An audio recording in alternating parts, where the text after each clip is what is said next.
محبوسان سیاسی آزادی، و محمد رضا اسکندرو آزادی، و زید سعیدو آزادی، و مقصود ابراهیمو آزادی، و یعقوب سلیمو آزادی.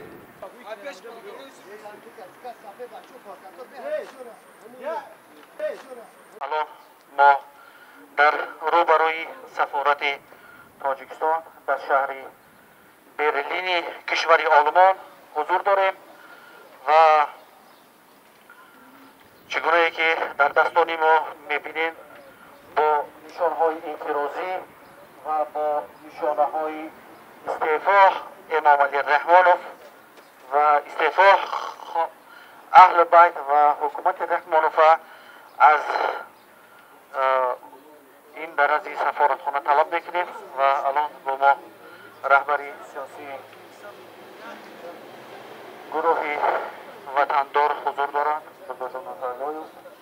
و من رهبری سیاسی گروه 24 شرف گدایف و ما امروز مسئله و استعفا رفتن امام علی رحمانوف و مسئله آزاد کردن محبوسان سیاسی و مسئله شکنجه و مسئله غارت چپاول مردم و چگونه که در اینجا شما یک عکس را میبینید در اینجا عبداللهیف ها مالکی ازشون غارت شده است و چندین تن دیگر هم مالکیتشون غارت شده هستند. الان ما مسئله مالکیت مردم و دزدی غارت مردم که آنها دست به غارت مردم زدند اینها برداشته می شود و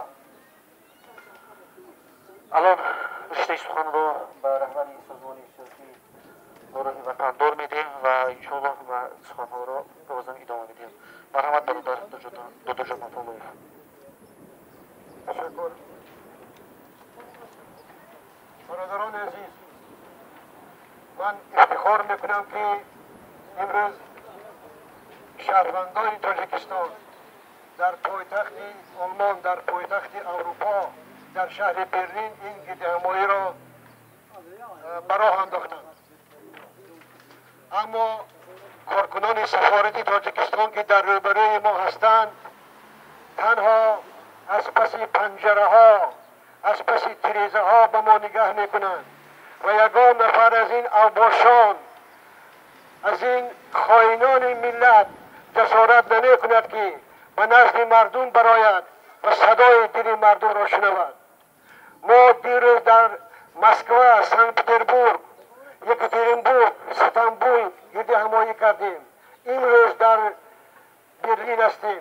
انشاءالله روزی نیست که اون روز دور نیست که ما در تاجیکستان هم گردهمایی براه اندازیم و صدای انقلاب مردمی در جاده خیابان‌های تاجیکستان صدا دهد. این رژیم قاتل و این رژیم آدمکش این مردم را مجبور کرده است که ترک وطن کنند. برای آنکه تاجیکستان را رحمانوف و خونته رحمانوف و بنده رحمانوف و خانواده رحمانوف به دوزخ بدل کردند و مردم دارند از این دوزخ فرار میکنند. ما امروز میخواهیم براهای مسئلت آمیز به رحمانوف و به حکومت رحمانوف رسانیم که امام علی رحمانوف باید استعفا دهد و جز استعفا و دیگر راهی ندارد و دیگر نمیتواند که تاجیکستان را از این خطه ناامیدی از این بدبختی ها آزاد کند. و مسئله دیگری که امروز از آن خوشگرد میزنیم این مسئله آزاد کردن محبوسان سیاسی است. ما قاطعانه طلب می‌نماییم که محمد رضا اسکندرو، زید سعیدو، مقصود ابراهیمو، یعقوب سلیمو و دیگر برادران ما که در محبس‌ها هستند آزاد کرده شوند. آزادی و تاجیکستان آزادی. رحمانوف تو نامرد، رحمانوف تو ناکس، جای تو کنج محبس، رحمانوف تو نامرد، رحمانوف تو ناکس، جای تو کنج محبس. است. جای دروغی مرا است. اکنون نوبت سخن را به برادر عزیزم به رهبری نظم گروه 24 شرف الدین گدایش میدهم. من تصور میکنم که در صف ما باز یک نفر ایستاده است، باز یک نفر مبارز، باز یک نفر وطندار و وطن پرور و این عمر علی قوتوف است. یاد عمر علی، کار عمر علی، مبارزه عمر علی همیشه در دل ماست و ما حتما انشاءالله با سری بلند به وطن برمیگردیم و عمر علی و روح عمر علی همراه ما خواهد بود. این رژیم بدبخت، این رژیم کثیف رحم نکرد و نه تنها عمر علی را کشت بلکه میخواست 5 کودک، 5 طفل بیگناه او را همراه عائله‌اش نیست نابود کند. مرگ به ظالمان، مرگ به ظالمان، مرگ به ظالمان، مرگ به ظالمان، مرگ به امام علی رحمان. مرگ به امام علی رحمان. تشکر زیاد دوستان. تشکر زیاد دوستان عزیز. واقعا هم امروز برای مردم تاجیکستان بسیار روزی دردناک و روزی سنگین است، چونکه ما در دولت‌های خارج بیرون از تاجیکستان به آزادی و ارزش‌های دموکراتی رسیده ایم، ولی متاسفانه امروز در وطن خود، در کشور خود نمیتوانیم به عادی‌ترین آزادی‌ها و عادی‌ترین گردهمایی‌ها دست بزنیم. البته برای همه ما و شما معلوم است که حکومت رحمانوف یک حکومت واقعا تروریست و واقعا اکستریمیست است. واقعا در طول 24 سال با یک مدل افراطگرایی دنیوی امروز در سر قدرت حکومت میکنند و افراطگری ها هم چند نمود میشوند و این افراطگرایی که امروز و اکستریمیستی که امروز امام علی رحمانوف دارد این افراطگرایی دنیوی است و با مدل نوش ما امروز از تمام جامعه جهانی دعوت میکنیم که در مقابل افراطگرایی دنیوی و در مقابل حکومت اکستریمیست و تروریست امام علی رحمانوف در برای مردم تاجیکستان ایستاده با مردم تاجیکستان را از این ظلم، از این بدبختی که امروز به سرشان آمده است بیرون بیاورند. و همچنانی که دوستان گرامی الان ما در کشور آلمان در شهر برلین در عنوان سفارت توانستیم که از حقوق شهروندی خود استفاده کنیم و ناراضگی خود نسبت حکومت تروریست و اکستریمیست امام علی رحمانوف بیان بکنیم، ولی عادی‌ترین شرایط ها برای مردم تاجیکستان فراهم آورده نشده است و بسیار جای تاسف است و بسیار جای بگیم که امروز جای شرم آور است که ما مردم تاجیکستان نتوانستیم که به عادی‌ترین ارزش‌های دموکراتی و ارزش‌های انسانی برسیم و البته ما سعی و کوشش داریم که به ارزش‌های دموکراتی و به حقوقی که امروز در جامعه جهان آزادی حقوق انسان‌ها بالا می‌رود و برای مردم بیشتر آزادی‌ها داده می‌شود، ولی متاسفانه امروز در تاجیکستان آزادی‌ها محدود کرده می‌شود. روز تا روز سطح آزادی‌ها به پایان رفته می‌شود و تلاش‌های ما بهر بیشتر کردن آزادی‌های مردم تاجیکستان است و ما گروه‌های سازنده و ببینید که در اطراف ما همه جوانان جمع آمدند و این نیرویی که در اطراف ما جمع آمدند همه مردم تاجیکستان هستند و بهر آبادی و سازندگی این کشور سرجم آمدند و از این رژیم دیکتاتور و از این رژیم خائنی که امروز 24 سال سال با یراق اصلیه سر این حکومت نشسته است و مردم را ترور میکنند و بالا اینها هم مجبور ساخت که امروز بر بخیزند و یک جا بشوند تا قیام بکنند این حکومت تروریست و اکستریمیست امام علی رحمانوف را از بین ببرند. تمام تلاش‌های ما بهر از بین بردن حکومت تروریستی است، حکومت اکستریمیستی است.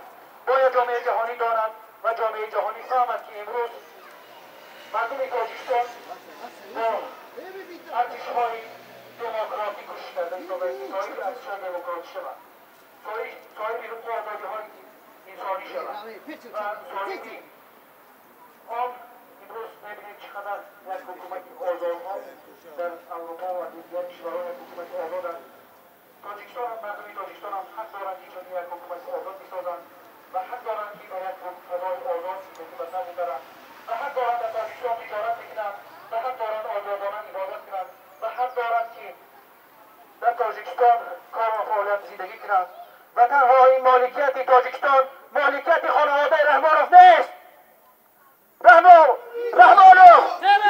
رحمانوف مالکیت تاجیکستان مالی رحمانوف نیست. تاجیکستان مالی مردمی تاجیکستان است.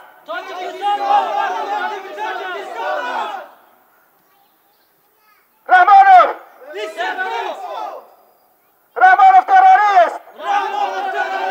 امام علی رحمانوف اکستریمیست. امام علی کیلر. امام علی رحمانی دیکتاتور. امام علی رحمانی استعفا. مرگ بر رحمانوف. مرگ بر اطراف رحمانوف.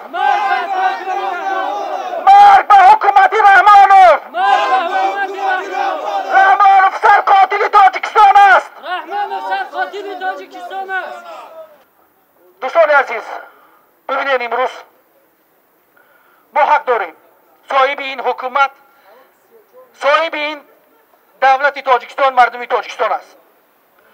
ما حقی بر این زمین داریم، ما حقی بر این دولت داریم. نه یک اولاد میتواند تمام حق این ملت از زیر پا بگذارد. نه میتواند یک اولاد خونخوار یک اولادی بیشرفی بیناموس امام علی رحمانوف امروز در نقاب دموکراتیا عملهای تروریستی خودت در بالای مردمی شریف تاجیکستان انجام میدهد. ما تمام سعی کوشش ما را میکنیم تا حکومت تروریست و حکومت اکستریمیست امام علی رحمانوف باید از بین برداشته شود. مردمی تاجیکستان میخواهند در تاجیکستان سربلندانه در زیر پرچم آزادی سربلندانه زندگی کنند، نه در زیر پرچم غلامی، نه در زیر پرچم خانواده رحمانوف. ما مردم آزاد هستیم. ما را خداوند آزاد آفرید.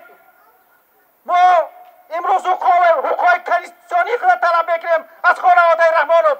ما غلامی خانواده رحمانوف نیستیم. ما مردم شریف سربلند تاجیکستانیم. برای حقمان، برای حقوقمان، برای ملتمان، برای دولتمان دلمان میسوزد. امروز آمدیم اینجا دفاع از این ملت و از این دولت خود میکنیم. رحمانوف تو بدون، تو بفهم هیچ وقت یک تای ما را بکشی 100 تای ما پیدا میشود. این برادری ما را بکشی 100 تای این برادرانی ما پیدا میشود. جان فدا میکند. ما برای همدیگر آماده هستیم که جان قربان کنیم. برای همدیگر با قیمت جان از همدیگر دفاع خواهیم کرد. ما تن به تن حکومت تروریست و اکستریمیست رحمانوف را از بین خواهیم برد. ما ملت سربلند تاجیکستان هستیم. نمیخواهیم رحمانوف در سر ملت یک حکمرانی با اولاد و اجداد خانواده کثیفش حکومت میکند. ما ملت تاجیکستان، ما شهروندان تاجیکستان با چنین اعتراضها تا استعفا رفتن تا برهم خوردن حکومت تروریست در تمام گوشه‌های کنار دنیا سر بالا خواهیم کرد، آواز بالا خواهیم کرد. این حکومت اجدادی، این حکومت اولادی، این حکومت بی‌شرفی رحمانوف را از بین خواهیم برد. ما با هم قوه بزرگ هستیم. ما با هم میتوانیم این ملت آزاد بکنیم. ملت تاجیک از این بدبختی ها، از این سنگرویی ها، از این قشاقی ها، از مهاجرت ها آزادی، آزادی، آزادی، آزادی، آزادی، آزادی، آزادی با تاجیکستان، با مردم، با مردم سیاسی، آزادی به صورت قدرت، آزادی به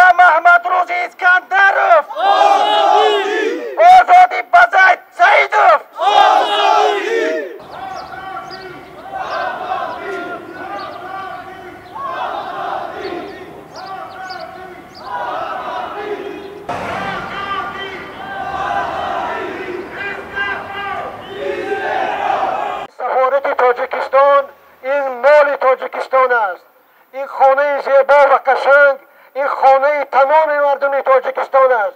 ما خواهش میکنیم که سفیر تاجیکستان ملک شاه نعمتوف اگر مرد باشد بیاید و درد دل مردم را گوش کند. آقای سفیر و کارمندان سفارت مثل موش مرده پنهان نشوید، از مردم خودتان نهراسید. این برادرانی که در اینجا ایستادند آدمکش نیستند، مثل شما اوباش نیستند، کیلر نیستند. اینجا نمایندگان تمام تاجیکستان از ختلان و بدخشان، از حصار و زرافشان، از رشت و حصار و تمام گوشه های تاجیکستان جمع آمدند. ما نمایندگان تاجیکستان هستیم، شما خائنان تاجیکستان هستید. ما فرزندان تاجیکستان هستیم، شما غارتگران تاجیکستان هستید. ما ناموس تاجیکستان هستیم، شما بی‌ناموسان تاجیکستان هستید. ما آزادی میخواهیم، شما غلامی میخواهید. ما میخواهیم که مردم سربلند و سرافراز زندگانی کنند، اما شما میخواهید که مردم ما مهاجر باشند، مردم ما غلام باشند. برادران عزیز، امروز در تاجیکستان اعلان کردند که امام علی رحمانوف گویا پیشوای ملت، یعنی لیدر نفسی داهی باشد. خاک بر دهنشان، گروه دیگر او را پیغمبر و خدا میخوانند. اما رحمانوف بی آبروترین، بدنامترین، زشتنامترین رهبر کشور در اروپا است. همه به حال رحمانوف، به سخنگوی های رحمانوف، به حکمتداری رحمانوف میخندند. رحمانوف از دموکرات گپ میزند، ولی ببینید 25 سال باز در سر قدرت است. حتی در ایران، در قرقیزستان، در گرجستان، در روسیه، در امریکا پرزیدنت ها 3 باری 4 باری تغییر یافتند. اما این پدید، این کثیف، این تارتنک، این شغال، این روباه 25 سال باز خون مردم ما را میمکد. ما خواهش ما تادمه که برادران ما شهرت قدرت و زید سعید و یعقوب سلیم و برادران دیگری ما مقصود ابراهیم و آزاد نشوند، ما گردهمایی خود را در تمام کشورهای دنیا دوام میدهیم و شعار ما همیشه یکی است: مرگ بر رحمانوف، مرگ به این رژیم خونخوار، مرگ به دجال، مرگ به ضحاک، مرگ به کیلر. کیلر ما کیست؟ دشمن ما کیست؟ خونخوار ما کیست؟ تروریست ما کیست؟ آدم کشی ما کیست؟ تاجیک کشی ما کیست؟ دشمن ما کیست؟ وطن فروش ما کیست؟ خائن ما کیست؟ شرمندگی ما کیست؟ نشأة جلاب ما کیست؟ نرکوبران ما کیست؟ به این عکس ها نگاه کنند، به این چهره هایی که چهره پیغمبری دارند، به این کودکان بیگناه، به این کودکان دربدر، به این کودکان مهاجر، اینا کودکان عمر علی قوت هستند. رحمانوف، رژیم رحمانوف میخواست که این کودکان را زهر دهد. تصور کنید، میخواست که این کودکان را زهر دهد و از بین برد. امروز کمونیست‌ها، خواهر ما، همسر عمر علی قوتوف از ترکیه هم فرار کرد با 5 کبوترکش، با 5 طفلکش در یک گوشه دیگری در نزدیک امریکا است. تصور کنید، اینها وطن را از ما گرفتند، اینها زندگی ما را بدبخت کردند، اینها جوانی های ما را دزدیدند، اینها امروز میخواهند طفلکان ما را کشند. دستی مردی که امر میکند که یک کودک را بکشد شکسته باد. نخواد رحمانوف آرام خواب رود، نخواد به خواب رحمانوف این کودکان ندرآیند. این کودک به این چشما نگاه کنید، به این چهره ها نگاه کنید. پدر اینها را کشتند، پدر مبارز اینها را کشتند و امروز اینها را سرسام سرگردان کردند. رحمانوف نه تنها از زنده های ما بلکه از مرده های ما میترسد. رحمانوف از زنده بودن عمر علی قوتوف میترسید و حتی نگذاشت که تابوت عمرعلی را به تاجیکستان برند و عمرعلی را در تاجیکستان خاک کنند. رحمانوف اونقدر ترسو و ترسانچک است که از کودکان عمرعلی میترسد، از این 5 کودک بیگناه. مرگ به انسانی که به کودک به سوی کودک تیر میکشاید. مرگ کودک کشی رحمانوف، مرگ به کودک کشی رحمانوف، مرگ به کودک کشی رحمانوف، مرگ به کودک کشی رحمانوف، مرگ به تو رحمانوف، مرگ به خاندان تو، مرگ به تو آبادانی خونخواری تو، مرگ به فرزندانی دخترانی فاحشه تو رحمانوف، مرگ به دخترانی خونخواری تو رحمانوف. مردم تاجیکستان باید دانند که در دوره حکومت رحمانوف 150,000 نفر شهروندان تاجیکستان کشته شدند. بیش از 2 میلیون در بدر هستند. شما ببینید این چقدر بدبخت است، این چقدر بیناموس است، این چقدر بیشرف است که نمیخواهد که از سر قدرت دور رود.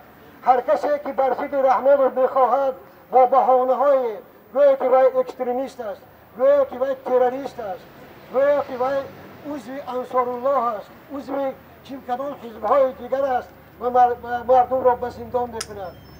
زندان جای رحمانوف است. ما امروز آمدیم درد خود گفته ایستادیم. ما امروز اگر گرچند رحمانوف تروریست میگیم، تروریست میگن. اگر کسی گوید که چرا این رو تروریست میگه و ببینید که چقدر مردم تاجیکستان این تروریست ترور کردن و چقدر مردم تاجیکستان کنج زندان و مالکیت مردم دزدی کردن، غارت کردن مردم. و امروز دزد میگیم رحمانوف، میگیم که امروز رحمانوف دزد است، واقعا دزد است. امروز میگیم رحمانوف غارتگر است، واقعا غارتگر است. امروز رحمانوف ملت تاجیک به سرپستی و سرخمی آورده رساند. خار کردید. مردم مظلوم تاجیکستان خار کرد، شرمنده کرد، شرمسار کرد، از وطن بیرون کرد. ما امروز برادرای عزیز امروز جمع آمدیم، ولی این سفارت، این کثیفان، من در برآمده‌ام میگفته بودم که این کثیفان یک تا مرد ندارد حکومت رحمانوف. اگر مرد باشد برای این بوزبان هستند، این بوزکا هستند، این بوزکا حتی قدرت ندارند، توانایی ندارند که در مقابل یک گروه جوانان برآمده حرفشون را جواب گویند. به خاطر دوست هستند، به خاطر تروریست هستند، به خاطر اکستریمیست هستند. ما حق هستیم، ما حق هستیم. این دلالت است، این واقعیت است. اگر حقیقت نباشد برای اوی بیناموس ها، اوی بیشرف ها، اگر واقعا شما حکومت هستید، اگر واقعا شما حکومت مردمی هستید، پس برای پیش مردمتون، پس برای در مقابل مردمتون حرف بزنید. اوی نامردها، اوی ناکسها، خانواده و اهل بیت شما غارتگر است. این سفارت تاجیکستان است. این نمایندگی تاجیکستان در شهر برلین است، نه نمایندگی خانواده رحمانوف است. برای با مردمتان صحبت کنید. اوی ترسانچک ها، اوی بزرگ ها، رحمانوف بوز بود به مثل شما، رحمانوف به مثل شما دوستک بود، رحمانوف به مثل شما بیشرف بود. شما هم به مثل آن بیشرف هستید. شما که رهبرتان بوزک است، شما هم بوزک هستید، میترسید، مرد نیستید. یک تا مرد نداشته بوده است حکومت رحمانوف. مردم تاجیکستان، مردم شریف، حکومت رحمانوف ببینید یک تا مرد نداره. اگر یک تا مرد داشته باشد اینجا الان با ما و شما صحبت بکرده.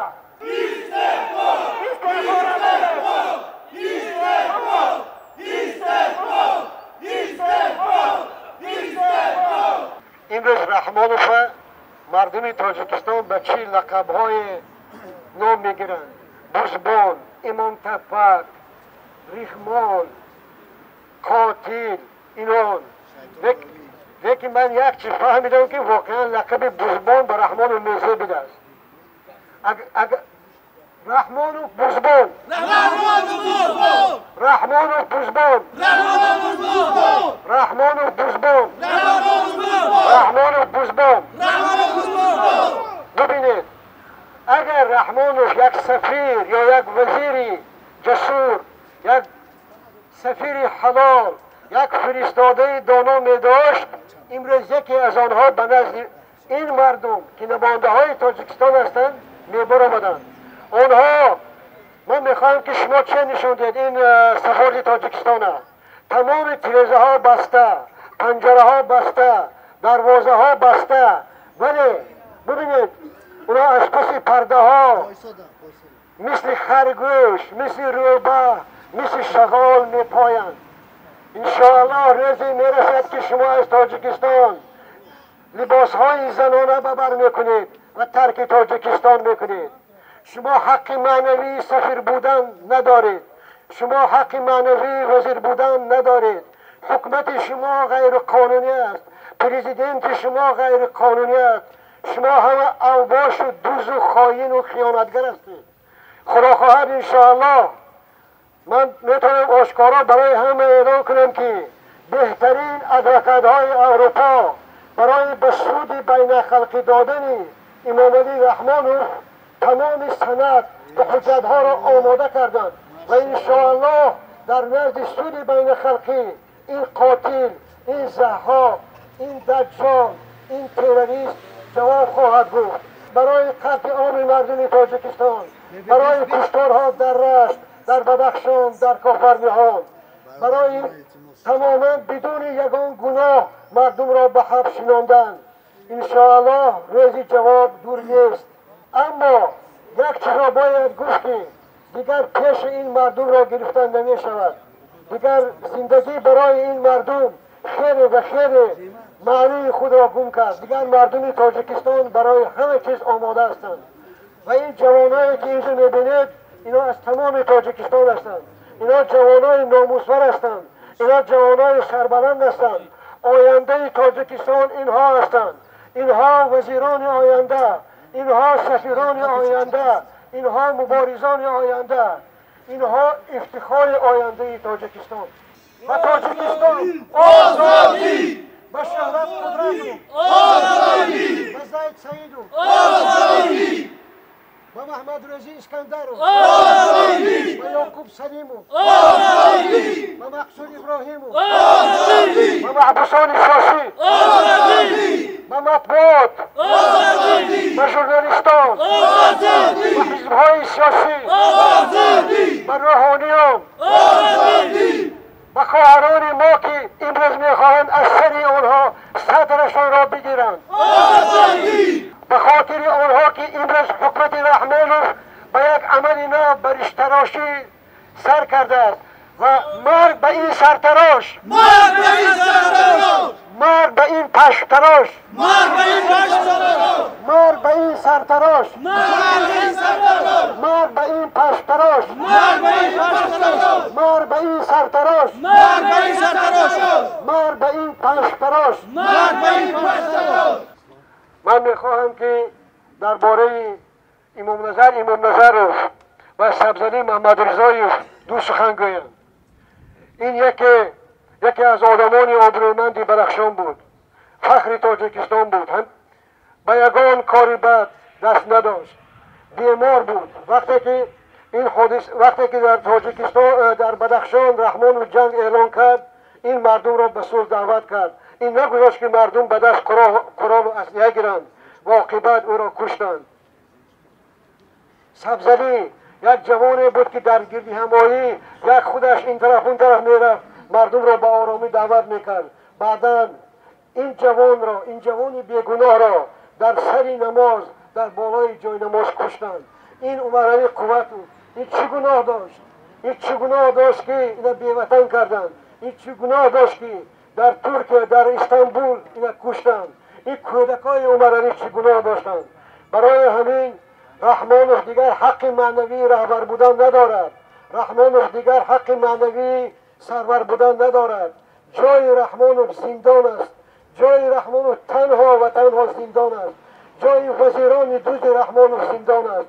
جای سفیران بی‌خرد، سفیران بی‌سواد رحمانوف کنج زندان است. رحمانوف تنومرد، رحمانوف تناکس، جای تو کنج محبس. به خاطر آینده فرزندانمان تاجیکستان را از این رژیم ظالم آزاد کنیم. ما دیگر راه نداریم. پس از رنگ سیاه رنگی دیگر نیست میگویند. این یعنی معنی آن را دارد که ما واقعا در یک ورطه هستیم. ما احساس نمی‌کنیم که ما چه خیر در یک کشوری که مردمش بدبخت هستند، در یک کشوری که جوانان آینده ندارند، در یک کشوری که زنان و دختران تاجیکستان را مردم دیگر چون کنیزک، چون خدمتگار استفاده میبرند، دیگر طاقت کنیم. دیگر وقت صبر و طاقت نیست. دیگر وقت مبارزه است. مبارزه برای شرف، مبارزه برای ناموس، مبارزه برای یک زندگی ارزنده، مبارزه برای آنکه نام این ملت را که رحمانوف به زمین زد از زمین برداریم. شما اگر مثل این جوانانی که امروز هستند در شهر خودتان، در دهه خودتان، در کوچه خودتان برای باور کنید که رحمانوف و تورتنک های رحمانوف سود از آنجا فرار میکنند. من از فرصت استفاده برده با نماینده های ساختارهای قدرتی، با گنرال هایی که شرف دارند، با افسران و عسکرانی که ناموس ملی دارند، یگان وقت به سوی مردم تاجیکستان، به سوی مردم خودتان، به سوی پدر و مادر خودتان تیر نکشایید. هر روز ما را میترسانند که اگر کسی به گردهمایی براید، کسی میتینگ کند، ما او را نیست نابود کنیم. چند روز پیش یکی از وزیران رحمانوف، رمضان رحیموف، یک مشق گذراند برای ترساندن و اونجا گفته بود که نشان داده بود که هر کسی به گردهمایی براید ما نیست میکنیم. این رژیم نمیتواند همه ما را نیست کند.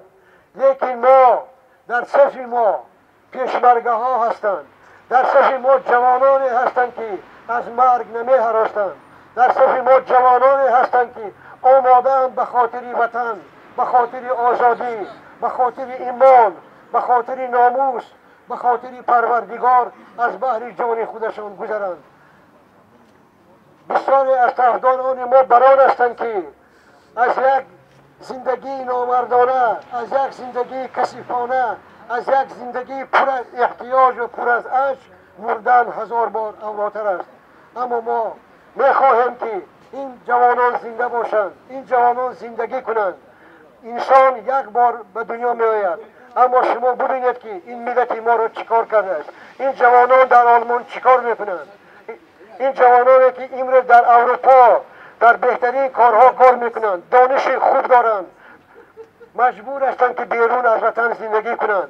اگر حکومت نشود انشاءالله این جوانان به آر ناموس به وطن میگردند و من باوری دارم که اگر ما از رحمانوف خلاص شویم، اگر ما از این وبا خلاص شویم، اگر ما از این سپید خلاص شویم، اگر ما از این بیماری تبابت نشونده خلاص شویم، ما تاجیکستان را به بهشت روی زمین مبدل میکنیم. من به این باوری دارم. من به جوانان تاجیکستان باوری دارم که امروز در گوشه های گوناگون دنیا هستند. من باوری دارم که در بین ما جوانانی هستند مثل احمد که دوام راه احمد شاه مسعود هستند، دوام راه واسع هستند، دوام راه مقنع هستند. زنده باد تاجیکستان، زنده باد تاجیکستان، زنده باد تاجیکستان بدون رحمانوف، زنده باد تاجیکستان بدون رحمانوف، زنده باد مردم سربلند تاجیکستان، زنده باد مردم سربلند تاجیکستان. ما برای شما آماده هستیم که زندگیمون را، حیاتمون را، همه چیزی را که داریم فدا کنیم. ما نمیخواهیم که دیگر مادران تاجیک گریه کنند. ما نمیخواهیم که دیگر فرزندان تاجیک مهاجر باشند. ما نمیخواهیم که فرزندان تاجیک در گوشه های گوناگون دنیا زندگی کنند. ما میخواهیم که همه در وطن باشیم، در وطن زندگی کنیم. ما یک وطن داریم که نامش تاجیکستان است. ما برای تاجیکستان آزاد، برای آزادی آماده هستیم که جان خود را قربان کنیم. زنده باد تاجیکستان! زنده باد تاجیکستان! زنده باد آزادی! مرگ بر رحمانوف! مرگ به این رژیم خونخوار! مرگ به این کیلر! مرگ به این تروریست! مرگ به این ضحاک!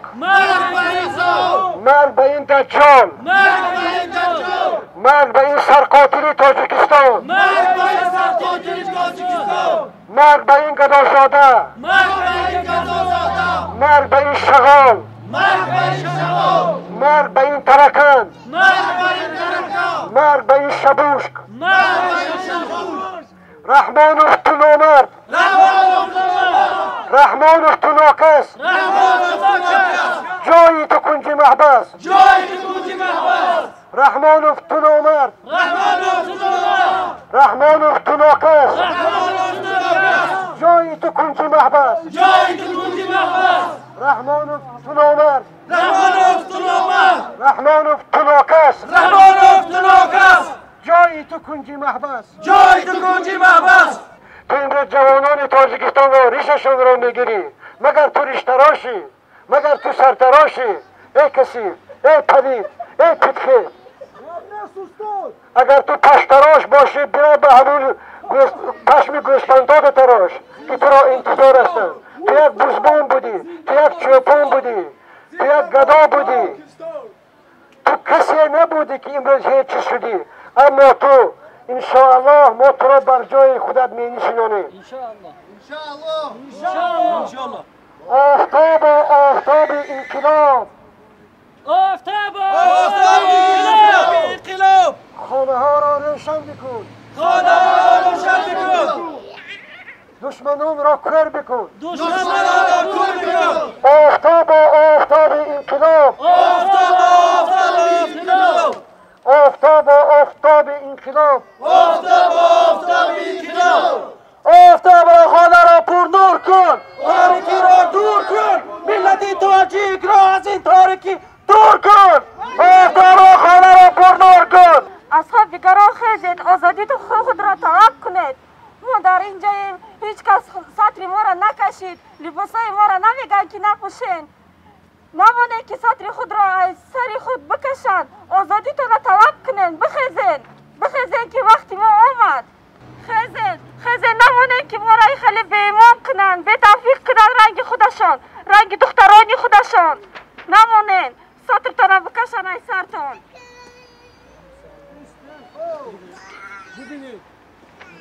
ببینید برادران عزیز، این خواهر ما در آلمان است، در مرکز اروپا. برای کسی به اون نمیگن که سطرت رو بگیر. و هر لباسی خواهد میپوشد، کجای خواهد تحصیل میکند، کجای خواهد میرود. این است آزادی. اما یگان نفر در کوچه، در مکتب، در کارگاه نمیگوید که ای خواهر عزیز تو چرا سطر پوشیدی و چرا چنین میپوشی. برای همین ما باید نگذاریم که ریشهای ما رو تراشند. از خوابی گران خیز. از خوابی گران خیز. از خوابی گران خیز.